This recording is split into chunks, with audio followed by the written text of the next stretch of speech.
France 24 என்கின்ற ஒரு ஊடகம் ஒன்று என்னை இன்று ஊடக சந்திப்புக்கு அழைத்திருக்கிறது. அதையும் நான் கண்டியில் பெரும்பாலும் அல்லது நான் இருக்கிற இடத்தில் செய்வேன் என்று நினைக்கின்றேன்.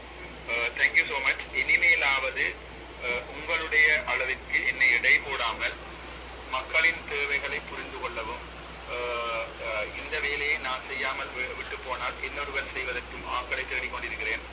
அது தவிர்த்து இப்போது எனக்கு சரியான ப்ரெஷர் ஒன்று இருக்கு. ஸோ அதே எனக்கு ஹெல்ப் பண்ணக்கூடிய ஆக்களாக நல்ல உண்மையான ஆக்கள், ஒவ்வொரு அரசியல்வாதிகள் பின்னூட்டல் இல்லாமல் நியாயமான நல்ல ஒரு இளைஞர் அணியை தேடிக்கொண்டிருக்கிறேன். யாராவது எனக்கு நம்பிக்கையானவர்கள் என்னோட கதைத்தால் நான் அவர்களை சேர்த்துக் கொள்வேன். 3 நேரம் ஒன்றாக உண்டு ஒரு இடத்தில் நின்று ஒரு கட்டமைப்பை உருவாக்கி, கட்டமைப்பு என்று சொல்வது போராட்ட கட்டமைப்பு அல்ல, ஒரு அரசியல் கட்டமைப்பை ஏற்படுத்துவோம் என்பதுதான் என்னுடைய நம்பிக்கை. முஸ்லிம் சகோதரர்கள் கணவர் நீங்கள் உங்களுடைய ரியாக்ஷனை பார்த்தேன். இப்போது உங்களுடைய ரியாக்ஷனுக்கு நாங்கள் பார்க்கிறோம். இதுதான் தமிழன் எப்படி வசதி.